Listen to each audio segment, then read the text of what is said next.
Saudi আরব থেকে একজন লোক আসছে বাংলাদেশে হজ করে আসার সময় মনে মনে চিন্তা করে নবীর দেশ থেকে বাড়িতে যাচ্ছি, একটা পাগড়ি একটা জুব্বা একটা রুমাল নিয়ে যাব না। উনি আনলেন পাগড়ি জুব্বা রুমাল, রুমালের উপরে দিলেন তাজ, মুখস্থ আছে শুধু সূরা নাস, পড়তে গেছে মাগরিবের নামাজ। এখন আল্লাহর শান যেখানে বাগের হয় ঠিক সেখানেই তো সন্ধে হয়। ইমাম সাহেবও গেছে ছুটিতে, মুয়াজ্জিনও গেছে বাড়িতে। এখন ইমামতির দায়িত্ব কার? পাঞ্জাবি ঝুল লম্বাজার ইমামতির দায়িত্ব তো তার। মুসল্লিরা ডাক দে বলে, বাপ তোমার পাঞ্জাবি যে ভাব, তোমার এই পিছনে রেখে আমরা সামনে গেলি হবে মহাপাপ, দেও এক ঝাপ। হুজুর বলে, এতটাই ফাও, খালি মোল্লা দেখলি সামনে যাও, জনগণও ছাড়ে না, ইমামও যায় না। ঠেলাঠেলি করতে করতে রাকাতে সালাতে পাঞ্জাবি পরার ঠেলাতে আল্লাহু আকবার। নামাজে যখন দাঁড়ায় গেছে, প্রথম রাকাতে সূরা নাসের সেই মায়াবী টান টান শুনে পিছন থেকে মুসল্লিরা বলে, আহা জোড়াই গেল আমাদের জান, আমাদের ইমাম সাহেবের যে মধুর টান। ইমাম সাহেব মনে মনে বলছে, ভাই তোমরা খুশি হচ্ছ ভাই, এর পরের রাকাতে সুজা হয়ে দাঁড়ানোর মতন পুঁজি আমার নাই। কারণ কয় রাকাতের ইমাম? এক রাকাতের ইমাম।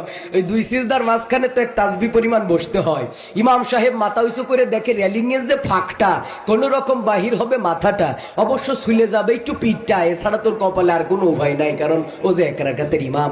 দ্বিতীয় সিজদায় যাওয়ার পর ইমাম সাহেব বীরের মতো রেলিং ভেঙে পলায়ন করিল। 20 মিনিট অতিক্রম হয়ে গেছে, ইমাম সাহেবের উঠাউটির কোনো খবর নাই। পিছন থেকে মুসল্লিরা সিগন্যাল মারে, আসলে এটা তো কাশি না, ইমামরে দ্রুত উঠানোর বাসি। দেখেন না আমাদের ইমাম সাহেবেরা যদি রুকু সিজদা একটু দেরি করে, পিছন থেকে সিগন্যাল মারা শুরু হয়, কাশি মারা শুরু হয়, মানে বুঝাতে চাইতে নেও হইয়াছে, এইরকম একটা ব্যাপার।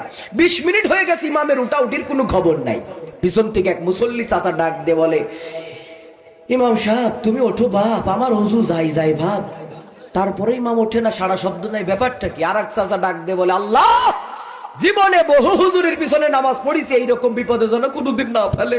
পিছন থেকে আর এক চাচা ডাক দিয়ে বলে, ইমাম সাহেব তুমি যদি না ওঠো আমি নিজেই কিন্তু উঠলাম। তারপরে ইমাম ওঠে না।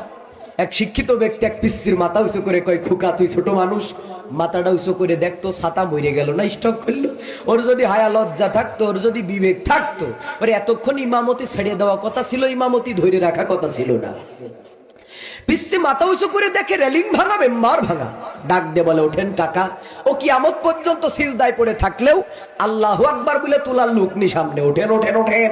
সবাই উঠে দেখে, কি সাংঘাতিক ব্যাপার, এত সুন্দর পাগড়ি জুব্বা রুমাল দিয়ে ইমাম নিয়োগ করলাম, আর সেই ইমাম আজকে রেলিং ভেঙে পালায়ন করিল। একজন বলে, ভাই দোষটা তো আমাদের। আজকে যদি আমরা আল্লাহর কোরআন দিয়ে, রসুলের সুন্নাহ আর আদর্শ দিয়ে ইমাম নিয়োগ করতাম, জাতীয় সন্ত্রাসীর শিকার আজকে আমাদের হওয়া লাগতো না। আমরা ইমাম নিয়োগ করেছি, মাথায় পট্টি দেখে, হাতে তসবি দেখে, শাড়ির কালার দেখে হজ উমরা কয়বার করেছে। এইটা দেখে ইমাম নিয়োগ করার কারণে সর্বপ্রথম আমরা হারিয়েছি 50 বছর ধরে কোরআনের তাফসীর করে মানুষের কলিজার ভিতরে জায়গা করে নিয়েছিলেন যিনি, আল্লামা দেলোয়ার হুসাইন সাইদি রহমাতুল্লাহ আলাইহি, কোরআনের পাখি তিনি। কথা বলেন ঠিক কিনা?